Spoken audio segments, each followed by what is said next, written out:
Que jogo, meus amigos! Emoção do início ao fim. Tensão na flor da pele. Era jogo que valeria o título do campeonato para o Flamengo em caso de vitória e derrota do Palmeiras. E por isso Mengão começou dando 2 sustos no Galo.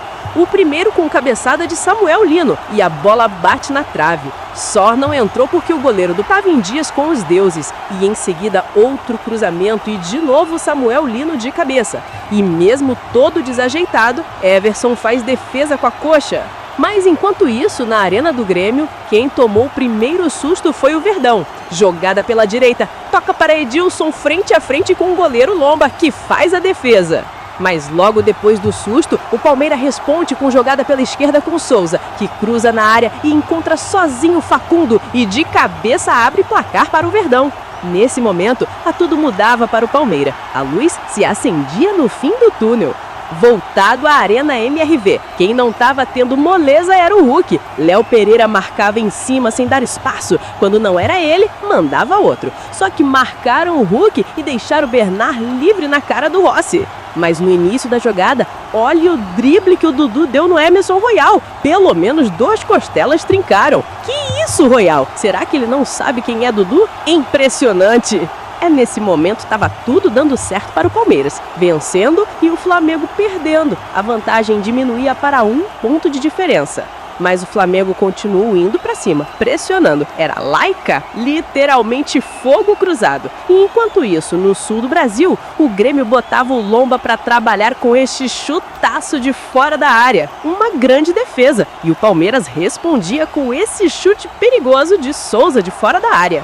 E de volta para a região sudeste do Brasil, o Megão luta incansável abrir o placar com outra jogada individual de Samuel Lino, mas Everson salva o Galo com as pontinhas dos dedos. Incrível! E no finalzinho do primeiro tempo, olha o gol que o Léo Pereira perdeu. Tome levantamento, a bola passou, Léo Pereira para fora do gol! Debaixo da trave.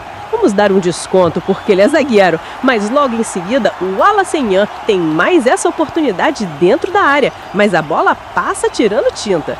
Felipe Luiz estava tenso e fim do primeiro tempo na Arena MRV, porque o jogo ainda rolava nos acréscimos entre Grêmio e Palmeiras. Quem se lembra desse lance? Reinaldo do Mirassol bate o lateral na área e o tomar gol de lateral?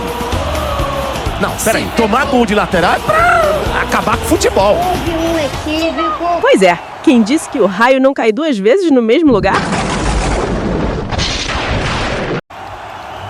Aconteceu de novo. Marcos Rocha arremessa a lateral na área, desvio de cabeça e Augusto pega de primeira, sem chance para o goleiro Lomba. O Grêmio empata o jogo nos acréscimos para o desespero do porco e a diferença aumentava para 3 pontos. Sabendo disso, nesse momento Felipe Luiz já articulava uma estratégia para o segundo tempo para dificultar mais ainda a vida do Galo. E não perdeu tempo, já vira o jogo entrando com ele, o cara das partidas difíceis, Bruno Henrique no lugar de Wallacenhan, que mais uma vez não faz uma boa partida. Você também concorda? Deixe nos comentários. E Bruno Henrique não espera muito para dar seu primeiro cartão de visita ao Atlético Mineiro. Cruzamento de Arton Lucas e Bruno Henrique sobe de cabeça, mas Everson tira mais uma. O Flamengo percebe que por lado esquerdo o Lucas pode dar resultado, mas o técnico Jorge Sampaoli investe na marcação em cima do lateral. E Felipe resolve aumentar a pressão mais ainda e põe Arrascaeta e Juninho no lugar de Carrascal e Everton Araújo. Era a estratégia dos dois lados. Com a genuinidade de Arrascaeta e a inteligência de Juninho, o Flamengo já mostra resultados. Com mais articulação nas jogadas e total domínio de jogo, com mais de 70% de posse de bola, o Galo estava todo recuado. Nesse mesmo momento, o Grêmio também pressionava o Palmeiras, e numa jogada de Vinícius, que é derrubado na área e começa a confusão. E jogadores do Grêmio pediam revisão do VAR, e o árbitro foi chamado e marcou pênalti para o tricolor gaúcho, que o próprio Vinícius bate, marca e vira o jogo. 2 para o Grêmio, 1 para o Palmeiras. E a diferença voltava a ficar 4 pontos de vantagem. Derrota do Flamengo no estádio MRV do Galo Mineiro. E a torcida ficava com um olho no queijo e outro no gato. É lógico que os torcedores sabiam de andamento do jogo do Grêmio e do Palmeiras. Você acha que não? Porque de acordo com que as coisas aconteciam lá, o Felipe Luiz mudava as peças aqui. E ele faz mais uma mudança depois da galera gritar o nome do Cebolinha. Felipe Luiz atende e mais pressão para cima do Atlético, mas veja o que aconteceu antes da entrada do Cebolinha. Cruzamento de Henrique Pulga, encontra Samuel Lino na cara do gol, ele cabeceia e Everson faz outra grande defesa. Mais uma chance desperdiçada, sem tirar o mérito do goleiro, mas o Lino cabeceou em cima dele. Se Samuel Lino cabeceasse pro chão, dificilmente o goleiro pegava. Enquanto que o gol não saía aqui, lá no Sul, o Grêmio fazia mais um e aumentava o desespero dos palmeirenses. Mais um pênalti para o tricolor, em cima do Arthur, que também houve discussão se foi ou não foi pênalti, e o juiz vai ao VAR conferir, mas não se foi pênalti ou não, mas sim um lance de expulsão que foi confirmado pelo árbitro. Agora, o Palmeiras perdia por 3-1 e com 10 jogadores em campo. E o Flamengo, na mesma, só dependia dele para ser campeão na rodada. Não é que o Flamengo estava mal na partida, pelo contrário, estava jogando do jeito que a torcida gosta, pressionando o tempo todo e tentava de todo jeito, de um lado, de outro, de frente, de costa. O Mengão chutava, o goleiro fazia milagres. Quando não defendia, batia na saga. Quando não era nenhum nem outro, bola na trave. Que loucura, meus amigos! O Galo estava nas cordas, então o Rony aplicou o maior migué que eu pude presenciar no futebol. Olha o lance, um contra-ataque para o Galo. Ele corre, faz aquela explosão, tenta tocar para o seu companheiro e erra o passe, que seria muito perigoso para a defesa do Flamengo. Mas observe que depois que chuta a bola, ele faz aquele movimento de sentir o músculo posterior. E imediatamente ele se joga no chão e com fúria começa a dar vários socos no gramado. É tipo revolta de quando um jogador se lesiona numa partida importantíssima que tinha acabado de entrar. Até o companheiro veio dar uma solidariedade, massageando a coxa do jogador. A preocupação do técnico já era nítida, porque o Rony estava assustando o Flamengo pelo lado direito. Mas olha só o que acontece em seguida.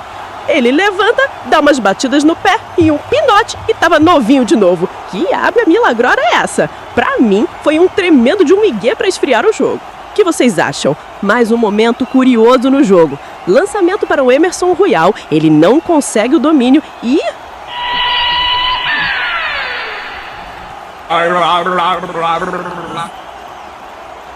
Fica a minha curiosidade. O que será que ele falou naquela hora? Quem souber ler lábios e conseguir decifrar, manda aí nos comentários. Entendeu o que o Royal disse? Eu não consegui. Mas com o que o Felipe falou, dessa vez deu para entender direitinho.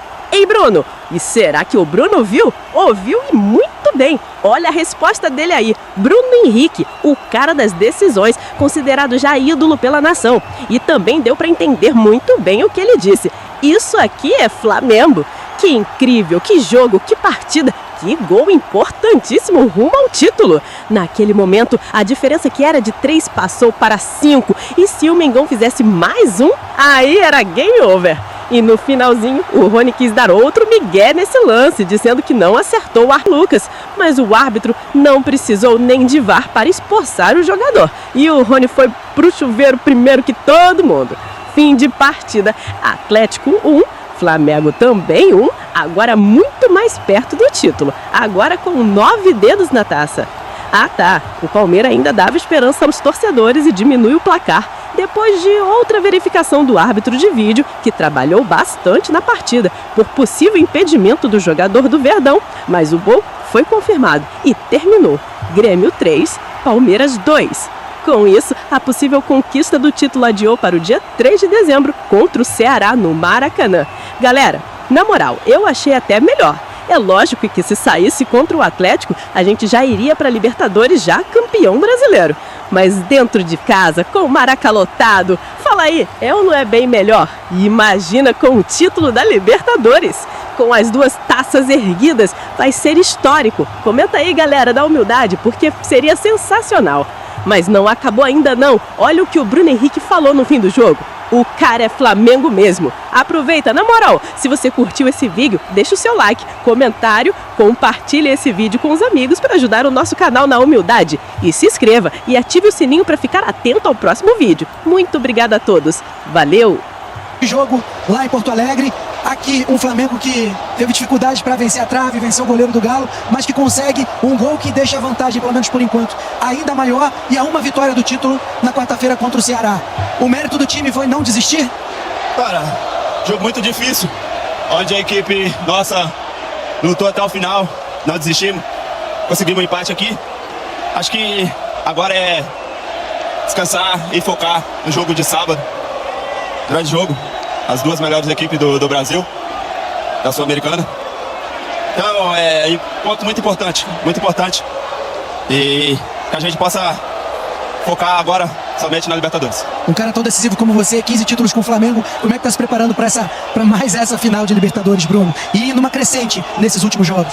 Cara, eu acho que é o trabalho, né? O trabalho devolve. Trabalho pra caramba.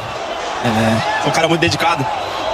E eu acho que isso dentro de campo tá sendo mostrado. Então eu fico muito feliz. E eu amo o Flamengo. É o time do meu coração. Flamengo!